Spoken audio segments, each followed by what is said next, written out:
Hello everyone. आज मैं reasoning का और जीएस का बता देती हूँ कि कितने क्वेश्चन आए थे और कैसे कैसे क्वेश्चन आए थे। तो देखिए, रीजनिंग में कुछ मतलब टॉपिक्स ऐसे थे जिससे बहुत ज़्यादा क्वेश्चन आए थे। 4 से 5 क्वेश्चन एक ही टॉपिक से आ गया था और कुछ टॉपिक उन्होंने बिल्कुल मिसिंग कर दिया था, उससे क्वेश्चन दिया ही नहीं था। ऐसे ही उन्होंने जीएस पे भी दिया था। जीएस में भी करंट में केरला और जैसे एक और स्टेट है दिल्ली, जहाँ पे एग्ज़ाम हुआ है, उससे बहुत ज़्यादा क्वेश्चन दिया था और कुछ का बिल्कुल गायब कर दिया था। तो सबसे पहले मैं रीजनिंग की बात करती हूँ। देखो, जनरल पेपर में 20 नंबर का रीजनिंग आएगा, जिसके उन्होंने टॉपिक्स दे रखे हैं सिलेबस के, जैसे वेन डायग्राम है, डेटा हैंडलिंग है, और क्या बोलते हैं कि डेटा हैंडलिंग है, और कोडिंग डिकोडिंग है, रैंकिंग है, सीरिएशन है, ऑड वन आउट है, और वो डायग्राम से भी क्वेश्चन आते हैं कि कौन सा आकृतियाँ होती हैं, वो क्लॉक से आता है, कैलेंडर से आता है, बट इनमें से कुछ भी नहीं दिया उन्होंने। ज़्यादातर क्वेश्चन कोडिंग डिकोडिंग से था कि ए बी सी, ऐसे ए बी सी। पहले तो आप जब जाना ना एग्ज़ाम में, ए से लेके जेड तक लिख लेना, ए बी सी डी करके जेड तक, और रैंक लिख देना, ए 1 नंबर पे, 2 नंबर पे, 3 नंबर पे, ऐसे करके लिख लेना, ठीक है। क्योंकि इसका बहुत, मेरे पेपर में कोडिंग डिकोडिंग से बहुत सारे क्वेश्चन आए थे ए बी सी डी से रिलेटेड, कि कुछ नंबर दे दिए थे कि ए बी सी डी 1 2 3, फिर C D E F G 3 4 5, ऐसे कर करके क्वेश्चन दिए थे कि फिर एम एन ओ, अब उसके आगे क्या आएगा, ऐसे करके, ठीक है। और मतलब कोडिंग डिकोडिंग से 3 से 4 क्वेश्चन से 5 क्वेश्चन दिया था, 5 क्वेश्चन मान लीजिए। तो ये बहुत गलत हो गया ना कि एक ही टॉपिक से उन्होंने 4 से 5 क्वेश्चन दे दिया और कुछ टॉपिक्स उन्होंने मिस कर दिए।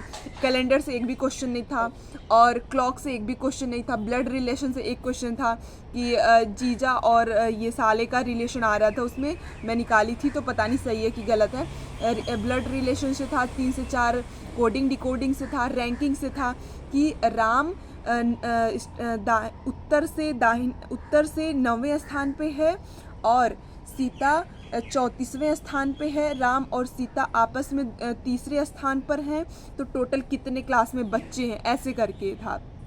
और एक था कि एक राउंड टेबल पर 5 लोग बैठे हैं, नाम नहीं याद आ रहा है मुझे, शायद ए बी सी डी करके था। ए बी के जस्ट दाहिने है, बी सी के जस्ट बाएं हैं, ऐसे करके है। फिर पूछ लिया था कि ए के जस्ट दाएं कौन सा है, तो ये गोल्स वाला आ गया था।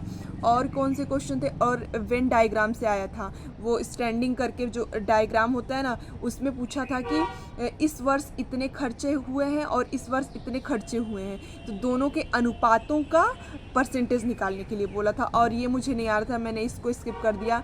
और कुछ क्वेश्चन कौन कौन से थे, ज़्यादातर क्वेश्चन मैं बता रही कोडिंग डिकोडिंग से आया था, उसी में से फंस रहा था और सारे क्वेश्चन।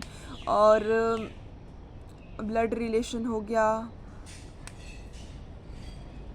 और भी कुछ टॉपिक्स थे। रीजनिंग के ना सॉल्व कर लोगे आप, अगर अच्छे से थोड़ा सा ढंग से पढ़े हो तो मतलब हो जाएगा क्वेश्चन। 20 में से आप 15 से 16 क्वेश्चन एकदम इजी सा था। वेन डायग्राम का थोड़ा सा था, वो भी मैं निकाल ही लेती, लेकिन टाइम नहीं था उतना, क्योंकि रीजनिंग सबसे पहले मेरा आया और रीजनिंग को सॉल्व करते करते मेरे 20 से 25 मिनट हो गए थे, तो इसलिए मैं उसको वेन डायग्राम को स्किप कर दी हूँ। फिर अब मैं जीएस की बात करती हूँ। देखो, जीएस में 20 नंबर आया था, और जीएस के मुझे ज़्यादा क्वेश्चन याद नहीं है, क्योंकि जीएस मुझे आ ही नहीं रहा था उतना अच्छे से। और जीएस में केरला से 3 क्वेश्चन पूछा था, मतलब केरला स्टेट का मेंशन उस पूरे 20 नंबर में 3 बार था। दिल्ली से 3 से क्वेश्चन थे कि दिल्ली की स्थापना कब हुई थी, दिल्ली की स्थापना किस वंशज में हुई थी, ऐसे वंशजों का नाम दे दिया था। और भी दिल्ली से कुछ एक क्वेश्चन था, तो ऐसे करके दिल्ली और केरला से ही उन्होंने 6 क्वेश्चन पूछ लिए थे, 5 से 6 क्वेश्चन रिलेटिवली।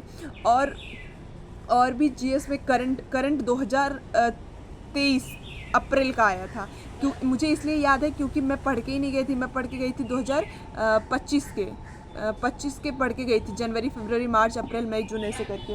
और वो आया था 2024 या 23 अप्रैल का, क्योंकि फॉर्म तो 2024 में ही फिल किया गया था फरवरी में, इसलिए अप्रैल से भी क्वेश्चन आए थे करंट अफेयर के, तो आप लोग अप्रैल का भी कर लीजिएगा। देखिए, जो ये है जीएस है ना, उसमें 20 में से ज़्यादा मतलब 10 या 12 अटेम्प्ट करने की कोशिश करिएगा। मैं थोड़ी ज़्यादा कर दी और अब मुझे टेंशन हो रही है कि पता नहीं सही होगा कि गलत होगा, क्योंकि रीजनिंग हुई मेरी। रीजनिंग के बाद रीजनिंग में इतना टाइम लग गया, इसके बाद मेरा दिमाग ख़राब हो गया कि रीजनिंग के इतने ही क्वेश्चन हुए और टाइम इतना ज़्यादा हो गया। इसके बाद मेरा जीएस आया और जीएस में मैंने कुछ ज़्यादा ही अटेम्प्ट कर लिया।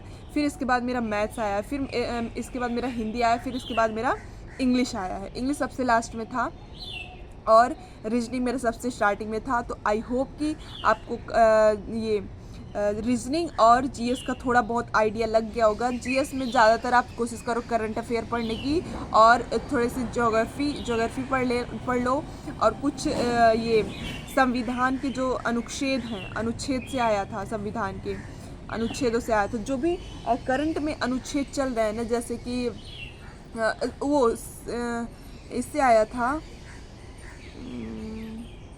CAA और वो जो था लागू हुआ था जम्मू कश्मीर में, वो उससे आया था क्वेश्चन। उस CAA और क्या था एक याद नहीं आ रहा, उससे आया था एक क्वेश्चन। वो भी मतलब पता नहीं कितने दिन का पहले का है वो, तो उससे भी क्वेश्चन आया था। वो लोग आप लोग देख लीजिएगा। तो आई होप आप लोग को समझ आया होगा। और भी बहुत सारे लोग कमेंट कर रहे थे कि इतने सारे गलत क्वेश्चन करके आई हो, 85 अटेम्प्ट करी हो सब्जेक्ट में तो 65 ही आएंगे। तो अब तो वो रिज़ल्ट ही बताएगा कितना आया कितना नहीं। और गलत हो गया तो अब मैं क्या कर सकती हूँ, उसके लिए जो हो गया वो हो गया भाई, अब क्या कर सकते हैं। गलत हो गया तो हो गया। देखो पढ़ के तो सब जाते हैं, पढ़ के तो मैं भी गई थी, मैं भी अपने नोट्स रिवाइज करी थी, PYQ लगाई थी, लेकिन आपका प्रेजेंस ऑफ माइंड वहाँ पे कितना काम करता है वही मैटर करता है। हिंदी में मैंने कितना याद किया था सन कि ये वाली रचना इस सन में, ये वाली रचना इस सन में, लेकिन वहाँ पे आ गया सीरिएशन लगाने के लिए कि लगाओ, रचनाएं दे दिया गया कि अब इसको अब लगाओ कि सबसे पहले किसकी रचना, इसके बाद किसकी, इसके बाद किसकी, बस वही काम ख़त्म हो गया। याद ही नहीं आ रहा था कि कौन पहले है कौन बाद में है, वो मैं भूल ही गई वहाँ पे। और भी थे कि ये सेम टाइप की रचनाएं हैं, श्रृंगार विलास, पता नहीं कौन कौन सा विलास, कई लोगों ने लिखा है विलास करके। तो अब उसमें भी कन्फ्यूज़न हो गया कि कौन सा किसका है। तो देखो रीजनिंग का बहुत इजी है। रीजनिंग अगर आप 20 में से 15 से 18 अटेम्प्ट करोगे ना तो आपका बहुत अच्छा हो जाएगा। और रीजनिंग में थोड़ा टाइम ले लेना, रीजनिंग और मैथ में थोड़ा टाइम ले लेना, क्योंकि ना तो आपका जीएस में टाइम लगने वाला है, ना आपका हिंदी में टाइम लगने वाला है, ना आपका इंग्लिश में टाइम लगने वाला है। सिर्फ मैथ्स और रीजनिंग में ही आपका टाइम जितना लगेगा 1 घंटे में से उतना लगाओ। 40 मिनट लगा दो रीजनिंग और मैथ्स को, 40 मिनट भी लगा, मैं मजाक नहीं कर रही बिल्कुल भी। 40 मिनट अगर लगा दोगे ना तो आपका जो 20 से 30 मिनट है, 10 मिनट और एक्स्ट्रा ले लो दूसरे वाले घंटे में से, तो आप कितना बचा 30 मिनट, आधे घंटे में आपका हिंदी, इंग्लिश और जीएस हो जाएगा। क्योंकि हिंदी, इंग्लिश, रीजनिंग में आपको समझना नहीं है, सॉल्व नहीं करना। जो आपको आ रहा है वो आपका हो गया, नहीं आ रहा तो छोड़ दो।